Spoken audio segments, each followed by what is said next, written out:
Hi there. So it's time for revisions, and I thought I would show you an example of what I'm looking for in revisions. You don't have to, in the revisions, in order to get a good grade on that assignment, you don't have to make all of the corrections that need to be made. However, it would be a good idea so that you don't have to do it twice. But what I'm looking for is the numbers. I'm looking for you to do at least 5 different kinds of changes or improvements on your paper. So what I have up here is the beginning of what could be a classification essay on animals that undergo metamorphosis. I don't know why I decided to do that, but anyway. And so this would be like my rough draft. And when you are finished with your revisions, it should look kind of like this, with things marked out and things added and little numbers, and it should look like that. These are the 8 categories. I'm going to back out of the way for you to look. These are the 8 categories of things that you should be looking for. Not just punctuation, spelling, and grammar, but also these other kinds of things that you can do to improve your writing. Ideas means, do you have enough information about your topic or subtopic for people to read and understand what you're saying? Also, we can put in there the minimum length for this paper is 20 sentences. And there are specific instructions on that, on how to construct that. If you don't have 20 sentences, then adding ideas is a good way to make there be 20 sentences. Organization has to do with where you're breaking paragraphs, or it could do with what the order is that you're putting things in. Sentences, words, anything. Word choice has to do with, is this really the best choice of word for this moment? I've said several times, and I will say again, the word good, for example, is usually not the most effective word to use because good is very ambiguous. And ambiguous means that it doesn't, it could mean several different things. So it's by good, do you mean well-behaved? Do you mean delicious? Do you mean beautiful? Do you mean effective? What do you mean? Okay. And so if you change the word good to something more specific, then that would be an example of something you could do for word choice. Another one that is pretty ambiguous, like I said, is the word bad. Another idea of word choice, if you say something is very sad, that's okay. But even better would be to say depressing or tragic or some other word other than very sad. See what I mean? Okay. Voice has to do with whether your wording is appropriate to your audience.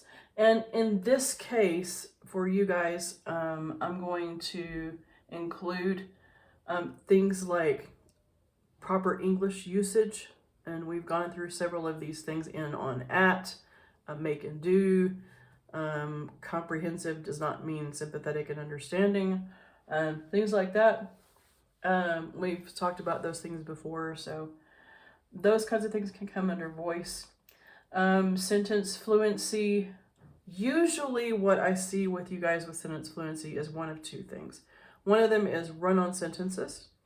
If you put 2 sentences together and you don't have a comma and a conjunction or a semicolon, then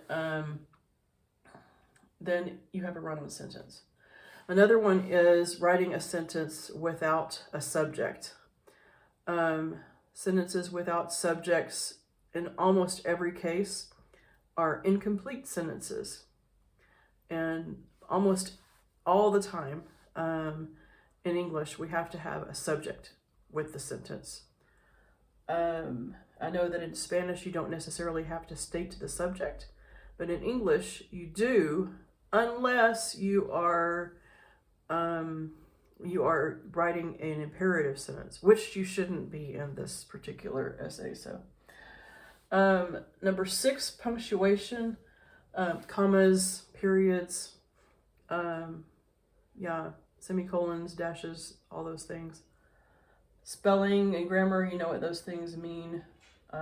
So I'm going to go through this and show you the different kinds of corrections that I made on here. Some animals grow by changing from one form to another. And I had a comma there. This process is called metamorphosis. So that actually should be 2 sentences. But instead of putting a period and a capital letter, I put a comma. So here I changed that comma to a period, and I put a capital T, and I put a number 5 next to that because that is sentence fluency. A creature that goes through metamorphosis has one form as an infant and a completely different one as an adult. Differences can include shape, size, diet, and even habitat. So here I have the word include spelled with an E, and it should be spelled with an I at the beginning. So corrected that and put a number 7. Notice that I'm not only putting the number, but I'm also doing the correction. And when I look at your paper, I don't care whether it is digital or handwritten, I need to see a correction. Okay, I don't want to just see the number. And if you make the correction and you don't, and I can't see the correction, then I'm not going to count it, you know. I have to see the correction. Animals such as amphibians, crustaceans, and insects go through metamorphosis. So here I took out a comma. There doesn't need to be a comma there, and that's an error in punctuation. So I put a number 6 there because I made that revision. And here at the end of this sentence, that should actually be the end of the first paragraph. So here we have a number 2. So it looks like we're going to be seeing a paragraph about amphibians, a paragraph about crustaceans, and a paragraph about insects. So here we go with the first body paragraph. One example of metamorphosis occurs on frogs, and I changed it to in because that's the correct English usage of that preposition. It should be occurs in frogs, not on frogs. So I changed it and I put a number 4 next to it because, as I said, I'm going to count these English usage matters as matters of voice. Let's see. Tadpoles live completely in water like fish. As a tadpole mature into a frog, it will grow legs and gradually lose its tail. Here we have an agreement problem because a tadpole is singular, and so therefore the verb that goes with it needs to have an S. So I put a little, this is called a caret. I put a little caret there next to mature, and I put an S, and then I put a little number 8 to show that that is a grammar correction.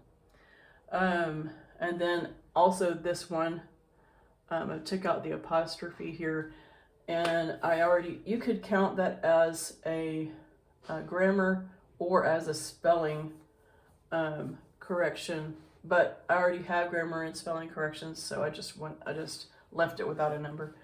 Frogs cannot live underwater. Instead, they must breathe air. Breathe has an E on the end of it. Breath is a noun. It does not have an E. Breathe is a verb, and it does have an E. I know, English is weird. And then this sign again means that this is where another paragraph should begin. Okay, but I already put a number 2 up here, so I didn't need to put a number 2 down there. Butterflies also go through an amazing metamorphosis. So I changed a cool metamorphosis to an amazing metamorphosis because it's a better word choice for a semi-academic type of paper. The word cool really is better for an article in a kids magazine, maybe. But if you're writing something academic, again, I've talked to you a little bit about the different levels of language, and amazing is a higher level of language than cool, so it's a better word. And we changed the word choice. Okay, so it's a number 3. They start out and go to a pupa stage. And here I added this idea here, okay? Maybe when I was writing it, I meant to say that, but I forgot to write it. So they start out in the larva stage, in which they are caterpillars with many short legs, and go to a pupa stage. In the pupa stage, caterpillars wrap themselves in a chrysalis, and then the writing would continue, but I have enough revisions on here just to show you what I want. And I was out of room. So revisions should look like that. And like I said before, it's easier to do that in a physical way than it is to do it digitally. I've seen it done digitally, but most people, when they try to do digital revisions, I can't figure out what they're talking about with their color coding and all this stuff. And yeah, I'm gonna stop overlooking some of that. Sometimes I've given people the benefit of the doubt, and I think I'm gonna stop doing that. So these are the 8 kinds. So you will get a point for each kind that you do. You do not have to do all 8. You can just do 5. If you find only 3 corrections, then that's how many points you get. But you can always add stuff for a number 1, and you can always do a better word choice. There's a famous author named James Joyce. He writes really long novels, and he wrote really long because he's dead now, but he wrote really long novels, and it took him forever to do it. He was very famous for never being satisfied with all of his word choices. And he said, there are no good writers, only good editors. So I want you to be good editors. And this has to do with applying these grammar skills that we're learning. Once you've done your revisions, then you need to do your final draft, which means your best version of this essay. I've had a couple of people turn in completely different essay for the final draft. That's not the idea. You should have a rough draft, mark the rough draft, and then a final draft of the same essay with the changes incorporated. So some animals grow by changing from one form to another, period, capital T, this process, etc., etc. So you incorporate or use the changes that you made in the revision process. And any other changes that come to your mind as you are writing the final draft, because sometimes you don't see them right away. I think that's pretty much it. 25 means 20 sentences, 5 paragraphs. So this is one paragraph, this is another paragraph, and this begins another paragraph. Okay, so I need to see where your paragraphs are. As you can see up here at the beginning, I indented. And so what that means, I skipped over 3 or 4 letters worth of space so that you can see that that's the beginning of a paragraph. If you look in a published book, a textbook or a novel, 9 times out of 10, they will show paragraphs like this, indented. Not skipping spaces, but indenting. Skipping spaces to show paragraphs is more of a business writing thing. And we're not really doing business writing here. We're doing academic or personal writing. And so it should be with indenting. But I'm not going to count off points. I was counting off points when I first started teaching at Leaky Dunbar for not indenting. But that meant that like 99% of students got points taken off because nobody seems to care about indenting. So anyway, so you should have your rough draft finished. You should do revisions. I should be able to see them like you can see the revisions on this one. That's why we skip spaces, so it's easier to put it in there. As you can see, I didn't skip spaces because I wanted to put as much as possible on my whiteboard. But then after doing the revisions, you need to do a final draft. So that's where we are. Hopefully by now, you have that process completely down. Happy writing!